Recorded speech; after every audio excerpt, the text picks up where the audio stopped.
मुझे लगता है कि इमरान खान अगर वो अभी जीवित है या अपनी सेंसेस में है, ये पता नहीं, किसी को कुछ मालूम नहीं है, लेकिन इतना पॉपुलर है ग्राउंड लेवल पे, इंडीड। बहुत पॉपुलर इमरान खान। वो सड़क पे उतर आया, उसने कहा कि बाहर निकालो मुनीर को। मुनीर को पता नहीं होगा मैं कहाँ छुपूं, शायद वो जाके अफगानिस्तान में छुप जाएगा। तालिबान तो वैसे ही नफरत करते हैं उससे। ये जो जंग हो रहा है इस समय तेजी से मिडिल ईस्ट में, आपने देखा है कि तहरीक तालिबान पाकिस्तान और बलूच लिबरेशन आर्मी खामोश क्यों हो गई? कि भाई देखो यार, डार्लिंग डार्लिंग तुम मिसाइलें एक दूसरे पे फेंक रहे हो कि तुम कहते हो मैं तुम्हारे बलूची फ्रीडम फाइटर्स का समर्थन करता हूं और आप मेरे वालों का करते हो। नहीं डार्लिंग, हम मुस्लिम हैं, इस्लामिक हैं। Darling darling, sweet heart sweet heart, सब खत्म हो गया। लोग बड़े बड़े जो मुल्ले हैं ना हमारे देश में भी, ईरान ने तो कभी किसी पे हमला नहीं किया। अच्छा, तो हिजबुल्लाह उसका चाचा है या दामाद है? जो हमास था वो उसका बहनोई है या ससुर है? और ये जो हूती फूती हैं ये कौन लगते हैं? उसके क्या उसके मामा हैं?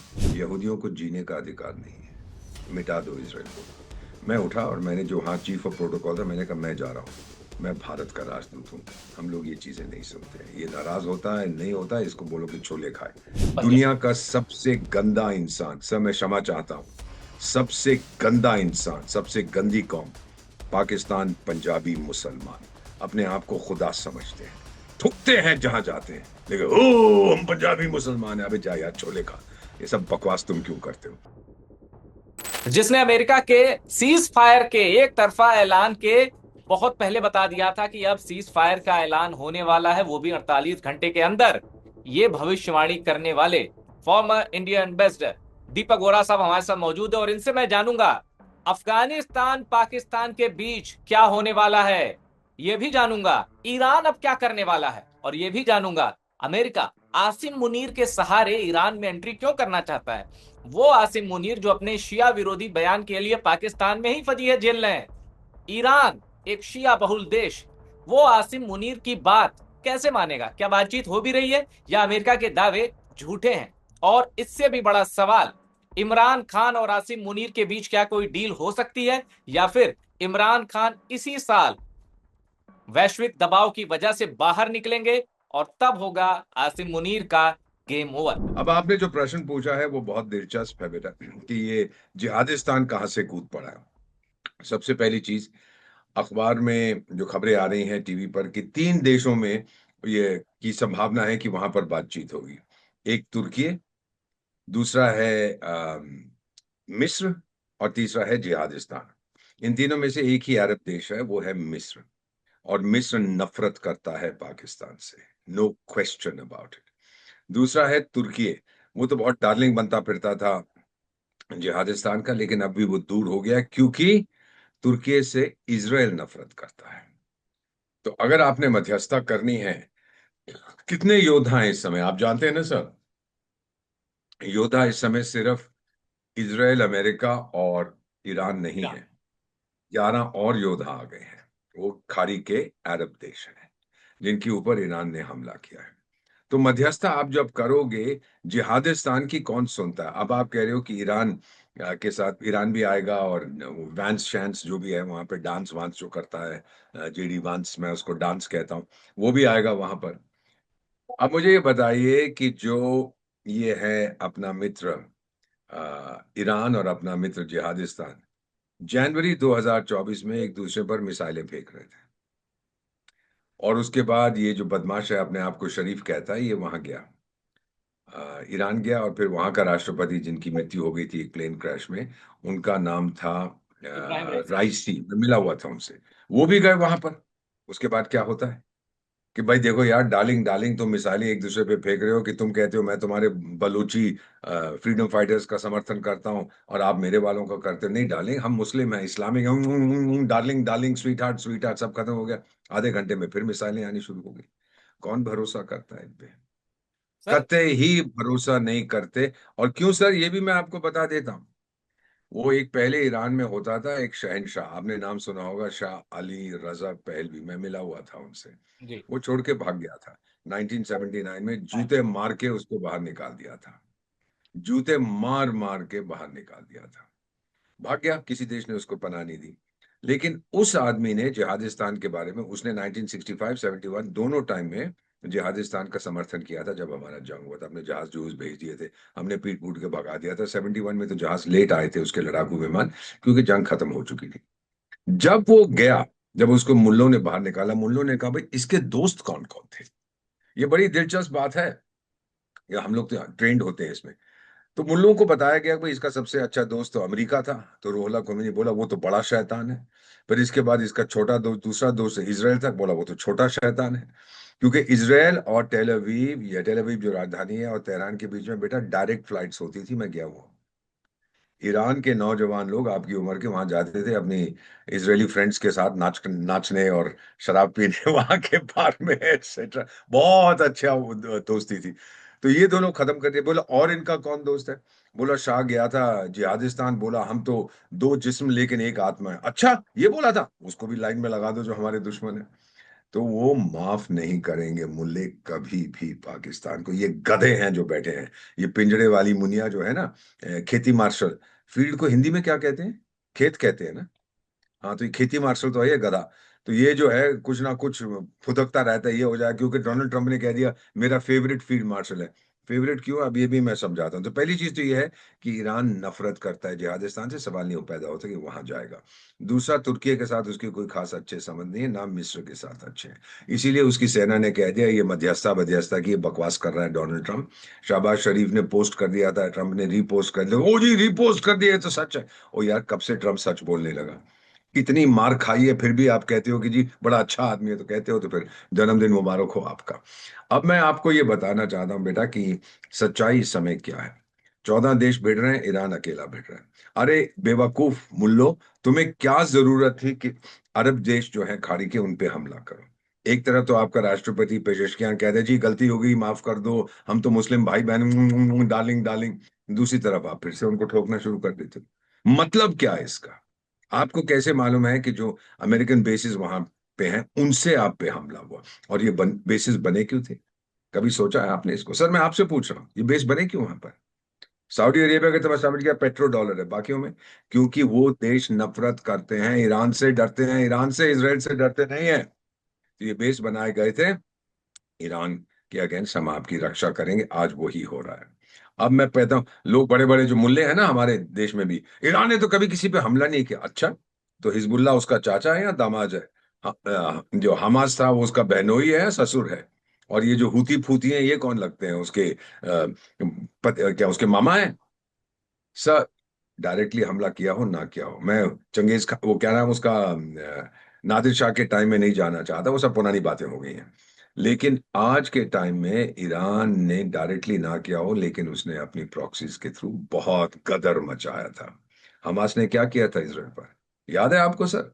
यस, जिस 7 दिन वो अक्टूबर। हमला हुआ था, 1200 इजरायली मारे गए थे सर, उस दिन मैं यहूदी था। मैं यहूदी बन गया था। अरे बच्चों को, निहत्थी औरतों के ऊपर अपने आप को लो लो लो और मारते जा रहे हो, और औरत का बलात्कार कर रहे हो, बलात्कार करते वक्त कहते हो अल्लाहू अकबर। भेजा फ्राई हो गया। और कौन से पैलेस्टीनियन ने उसकी मुखालफत की, उसकी आलोचना की? कौन से जिहादिस्तानी ने आलोचना की? यहूदियों को जीने का अधिकार नहीं, ये तो ईरान की कॉन्स्टिट्यूशन में है, सब पढ़ लीजिए। बताऊं एक चीज आपको सर? Please sir. सूडान में मैं एक डिनर पे था जब मेरा 5 साल आपका राजदूत था। अहमदीनेजाद ईरान के राष्ट्रपति होते थे। महमूद अहमदीनजाद। हाँ, वो मर गए जो इनकी इजरायली स्ट्राइक में, उनको तो वैसे भी हटा दिया था, जेल में बैठा था। उन्होंने एक डिनर, मैं मौजूद था सर, राजदूत था, कई राजदूत बुलाए थे डिनर पे वहां पर, वहां की सरकार ने। तो अपनी पब्लिक जो जो स्पीच नॉर्मली देते हैं कि सूडान की तरफ से आई, किन की तरफ, बोले कि यहूदियों को जीने का अधिकार नहीं है, मिटा दो इसराइल को। मैं उठा और मैंने, जो हाँ चीफ ऑफ प्रोटोकॉल था, मैंने कहा मैं जा रहा हूँ, मैं भारत का राजदूत हूँ, हम लोग ये चीजें नहीं सुनते हैं, ये नाराज होता है नहीं होता है, इसको बोलो कि छोले खाए।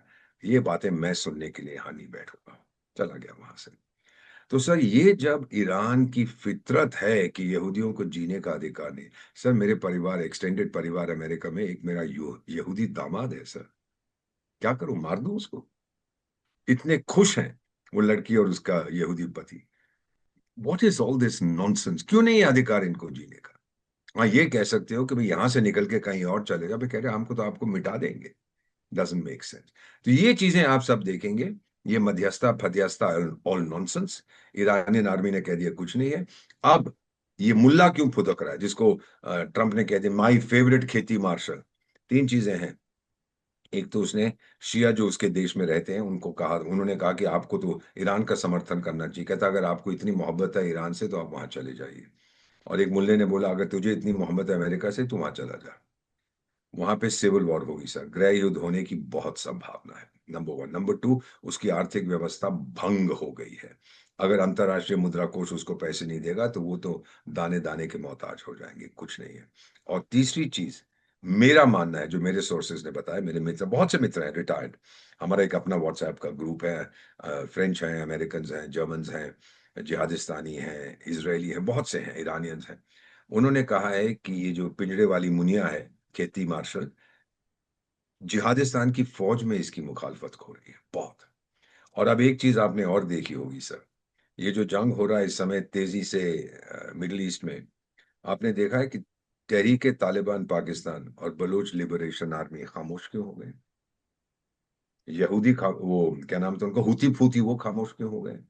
हमास को तो मिटा दिया है, हिजबुल्लाह फुदक रहा है, उसको इसराइल ठोक रहा है कि मैं जो है सदर्न लेबनान की जो टेरिटरी है उसको मैं हड़प कर लूंगा, क्योंकि मैप तो दोबारा बनेगी। तो लेकिन ये लोग क्यों खामोश हो गए, डीटीपी और जो बलूच लिबरेशन है, ये ले। इसको कहते हैं स्ट्रेटेजिक पेशेंस। ये रुके हुए हैं, ये रीग्रुप कर रहे हैं, ये इसका फायदा उठा। आप सबकी मीडिया की नजरें मिडिल ईस्ट पे हैं, ये चुपचाप से जो करना है करेंगे, क्योंकि वहां टोटल ब्लैकआउट लगा दिया है पाकिस्तानी फौज, ठोक रहे हैं।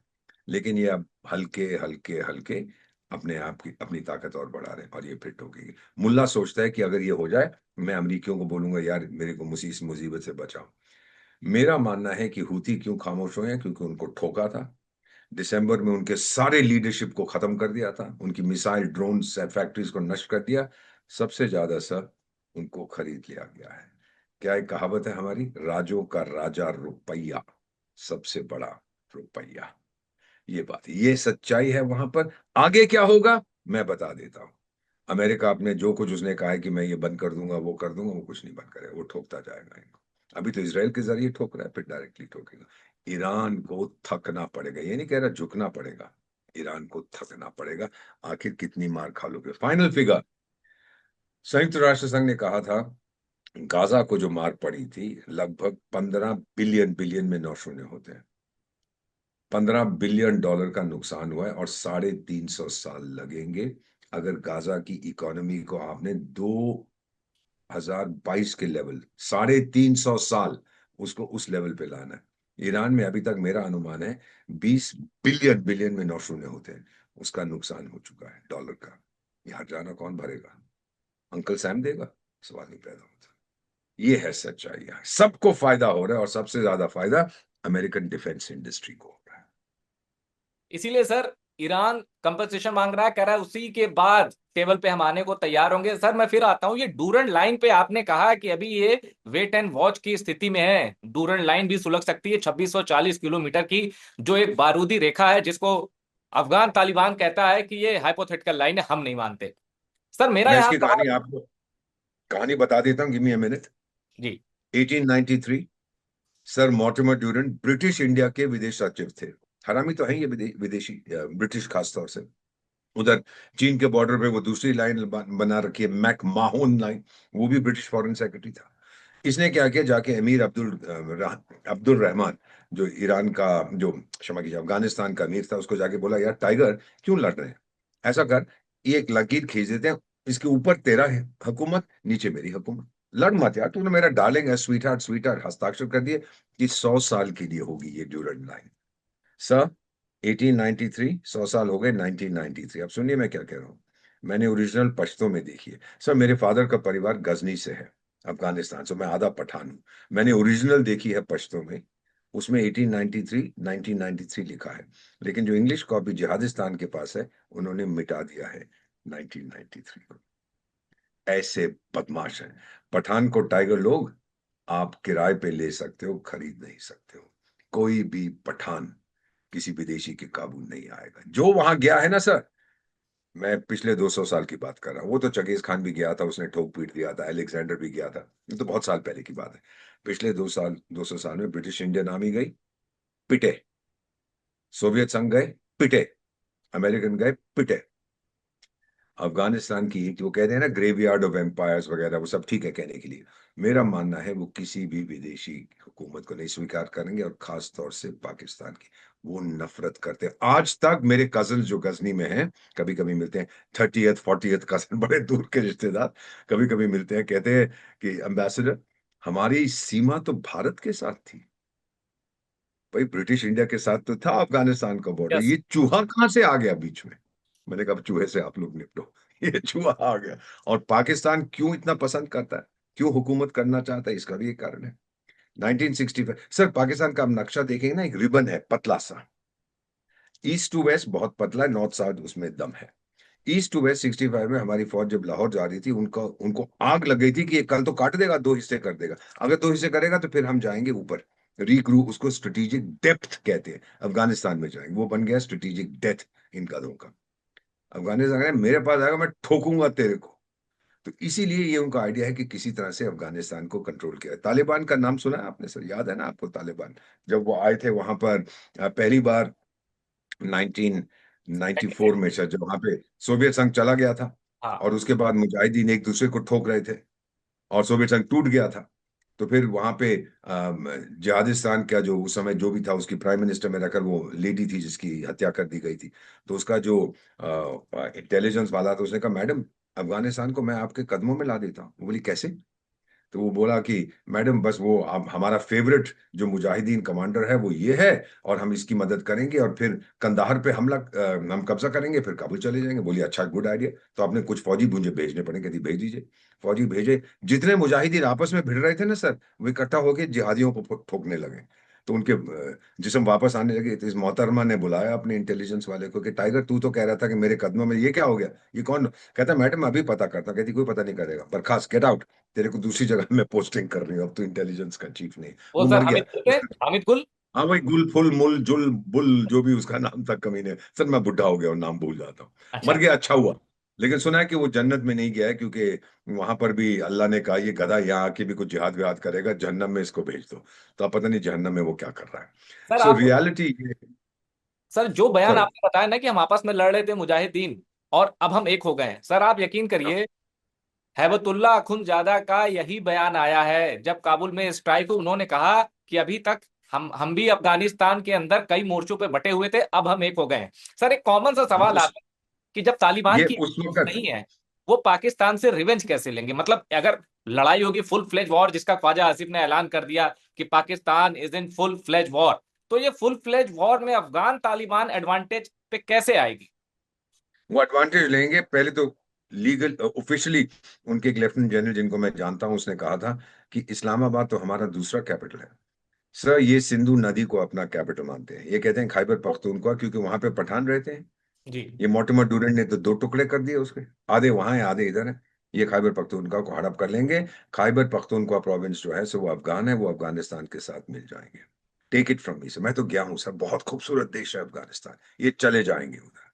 और फिर जो बचेगा बलूचिस्तान वैसे ही अलग हो जाएगा, ईरान का जो बलूचिस्तान का हिस्सा है उससे मिल जाएगा, वो भी नक्शा फिर से रीड्रॉ होगा।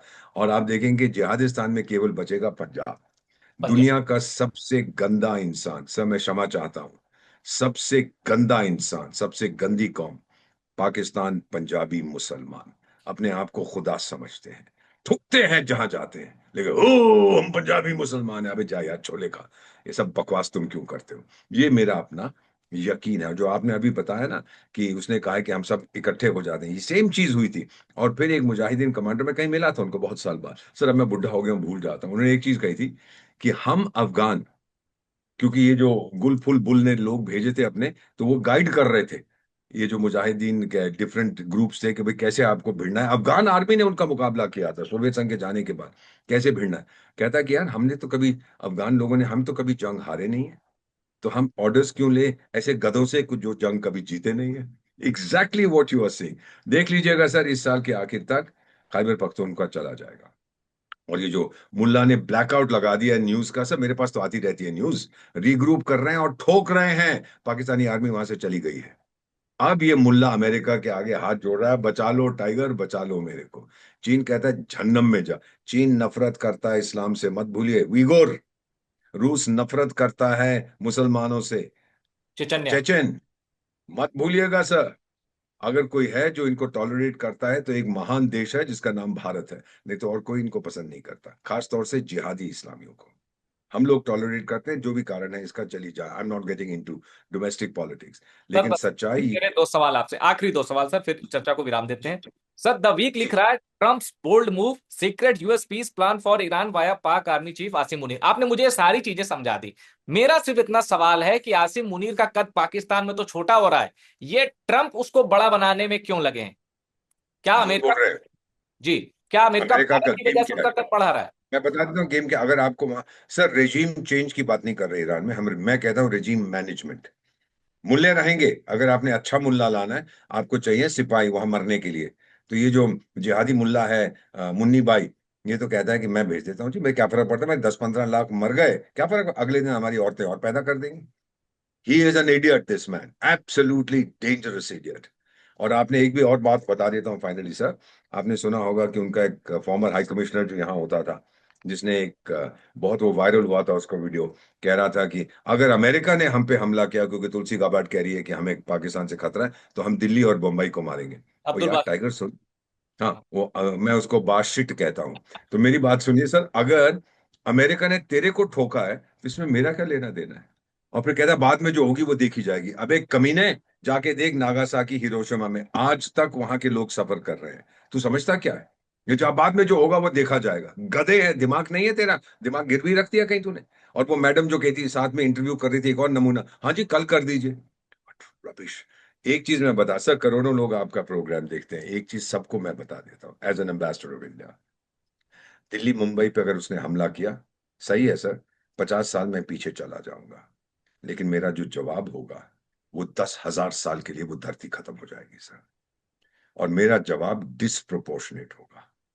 आजकल वो प्रोपा, तुमने एक मारा हम भी एक मारेंगे ना, तुम एक मारोगे हम 5,000 मारेंगे, ये कहानी है। So this is the reality. जो ये अखबार में आ रहा है कि ट्रंप उसको मैं ये कर दूंगा वो, नथिंग। वो मुल्ला का फायदा उठाना चाहता है और मुल्ला के पास और कोई चारा नहीं है। अपनी नौकरी बचाने के लिए जो ट्रंप कहेगा वो वही करेगा सर। अब सर मेरा आखिरी सवाल, पाकिस्तान के अंदरूनी हालात से एक बड़े गंभीर क्वेश्चन से। पाकिस्तान की मीडिया में ये चलता है कि जिस दिन इमरान खान जेल से बाहर आएंगे उसी दिन आसिम मुनीर का आखिरी दिन होगा। केपीके को लेकर पाकिस्तान की सेना खुद, उनका जो ऑफिशियल जो डीजीआईएसपीआर अहमद शरीफ चौधरी, उसका वो कहता है कि केपीके जो है वो टीटीपी के सिंपथाइजर है, अपनी ही इलेक्टेड गवर्नमेंट जो एक स्टेट में है उसको वो दहशतगर्द सरकार बताते हैं। तो क्या इसको आप देखते हैं कि इमरान खान कभी डील होगी आसिम मुनीर से, सब नॉर्मल हो जाएगा, या पीटीआई एक civil war against Asim Munir, in fact not against Pakistan, इसके मूड में देख रहे हैं? ये पीटीआई इमरान खान का क्या फ्यूचर आप देखते हैं सर? मुझे लगता है कि इमरान खान अगर वो अभी जीवित है या अपनी सेंसेस में है, ये पता नहीं, किसी को कुछ मालूम नहीं है, लेकिन इतना पॉपुलर है ग्राउंड लेवल पे, इंडीड। बहुत पॉपुलर इमरान खान। वो सड़क पे उतर आया, उसने कहा कि बाहर निकालो मुनीर को। मुनीर को पता नहीं होगा मैं कहाँ छुपूं, शायद वो जाके अफगानिस्तान में छुप जाएगा। तालिबान तो वैसे ही नफरत करते हैं उससे। मेरा अपना मानना है पाकिस्तान को सिविल वॉर से कोई बचा नहीं सकता सर। इसी साल में आप देखेंगे, इसी साल में आप देखेंगे किस तरह से टूट जाए। टूटने का यह मतलब नहीं है कि सिर्फ फॉर्मल इंडिपेंडेंस हो जाएगी। जब मैं कहता हूं खैबर पख्तूनख्वा चला गया, इसका मतलब de facto independence, if not D जोरे। और उसकी हुकूमत फिर चलेगी अफगानिस्तान से, रहेगा वो उसी जगह पे। ज्योग्राफी में उठा के तो आप कहीं नहीं रख सकते ना उसको। ये तो मैंने सूडान, दक्षिण सूडान में देखा है, इथियोपिया एरिट्रिया में देखा है, बहुत से देशों में जहां जहां मैं रहा हूं मैंने देखा है किस तरह से डिवीजन होता है। डिवीजन ऑफ हार्ट्स हो चुका है, डिवीजन ऑफ माइंड्स हो चुका है, अब डिवीजन ऑफ टेरिटरी बचता है, वो भी हो जाएगा sir. And to my Pakistani friends जो भी आपका प्रोग्राम देखते हैं, बहुत से देखते हैं सर, उन बहुत से देखते सबको ये हैं कहना, मुझे पता है सर, मुझे गाली भी देंगे आप देखना, इन सबको इतना ही मैं कहना चाहता हूँ, देख टाइगर लोग, पास आ जाओ। आपने खुद कह दिया है कि भारत आपका दुश्मन है, मैंने तो ये कभी नहीं कहा है कि आपके जीने का मकसद है भारत से लड़ना। क्यों भाई? मेरा मकसद पता है क्या है? मैं क्या चाहता हूं? मैं विकास चाहता हूं। मेरे लीडर ने कहा है कि 2047 तक हमें विकसित देश बनना है। मैं तब बेटा 96 साल का होऊंगा, मैं 96 साल तक इंतजार नहीं करूंगा। मैं तो पीएम साहब से रिक्वेस्ट करूंगा कि 2030 तक हमको विकसित भारत बना दीजिए। हम बन रहे हैं, हम इतनी तेज रफ्तार से दौड़ रहे हैं। उसका क्या मकसद है? 15-20 पत्नियां रखना, हर शहर में 2-4 रखना, और बच्चे पैदा करना, और देश गया भाड़ में। This is their philosophy. Bharat के साथ हमने दुश्मनी क्यों करनी है यार? फिर हमसे पता है क्या कहते हैं, सर ये आप अपने पाकिस्तानी फ्रेंड से पूछ लीजिएगा। मैं कहीं किसी पार्टी पे था, मुझे कहा हम तो एक ही लोग हैं। तो टाइगर फिर अलग क्यों हुए हो? उसका जवाब नहीं है उनके पास, फिर खामोशी। अगर एक ही है तो तुम फिर अलग क्यों हो रहे हो? उसका जवाब नहीं देंगे। तो ये सब हमने देखी है जिहादिस्तान की हकीकत, लेकिन दिल के खुश रखने को गालिब, ये ख्याल अच्छा है। Thank you so much that's sir. All that. आपने ईरान, इसराइल, यूएस वॉर से लेके डूरंट लाइन से लेके लाहौर का जो पाकिस्तान है, जिसको बड़े गर्व से पाकिस्तानी कहते हैं, यही असली पाकिस्तान है। और वही लोग पाकिस्तान के विघटन की सबसे बड़ी वजह बनने वाले हैं। और इसी साल आपने भविष्यवाणी कर दी है। और जो 48 घंटे का सीज फायर वाला आपका अनुमान एकदम सटीक बैठा। पाकिस्तानी अगर ये सुन रहे होंगे तो वो ये दुआ कर रहे होंगे कि ये वाली भविष्यवाणी आपकी सही न बैठे, जो आपने कर दी है कि इसी साल civil war. Pleasure thank you to have very you sir. Much बेटा। Thank you so much sir. जय Hind sir. My pleasure to be with you. Thank you बेटा। वंदे मातरम। जय हिंद बेटा। वंदे मातरम।